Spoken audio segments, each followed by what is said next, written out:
Now to those questions that we have based on what's going on at the border. David Leopold now joining us. He is the former president of the American Immigration Lawyers Association. He's joining us from Cleveland, Ohio. Thank you so much. Let's dive right in. This 20-day limit under the current law that the Justice Department is challenging, why do they need to do that? Is it because there are so many people waiting to go through the immigration courts that it can't be done in 20 days? No, well, I think what you're talking about is the Flores settlement rule, which is basically that children can't be held for more than 20 days. So they have to be put in least restrictive environments. There's all kinds of procedural protections that they have to have. And so that's really what we're talking about here. And in order for this executive order to work, they have to overturn or they have to modify the Flores decision, or it doesn't work. And that's really what the 20-day rule is that they're talking about in Congress. It's a judicially imposed protection is what it is. It protects children.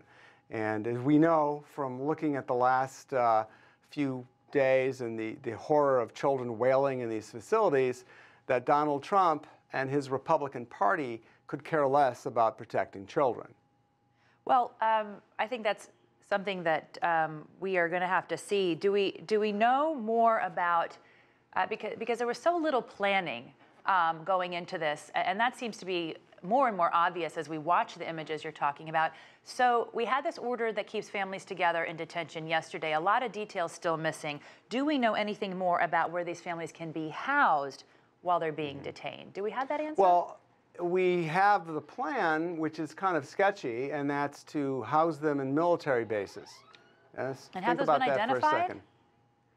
Well, if you look at the bases themselves, no. What they've asked the Department of Defense to do is basically look into it. That's what's in the executive order, presumably to house these families at space located in U.S. military bases.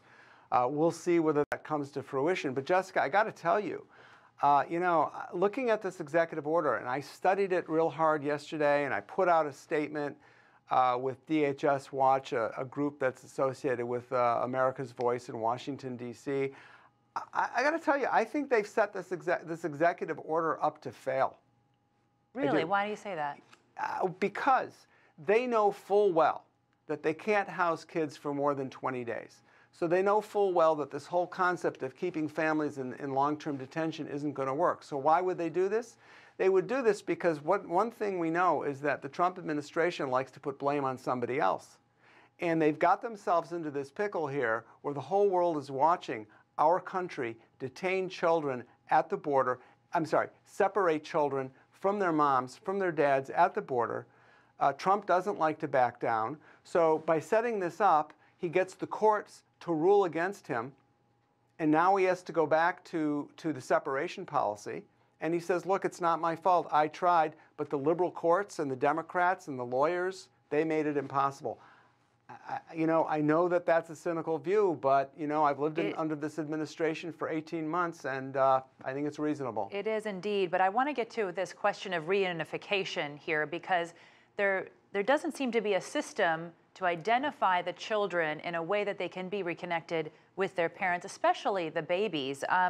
What can you tell us about who could come in and help the U.S. government do that? Do we have NGOs around the world in the refugee population that are already working that could help solve that problem?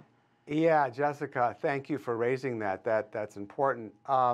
Yes, of course, there are NGOs and there are people who are waiting with bated breath to make sure that these children are reunified with their moms and with their dads. I get phone calls like never before from other lawyers, from politicians, from leaders. What can we do?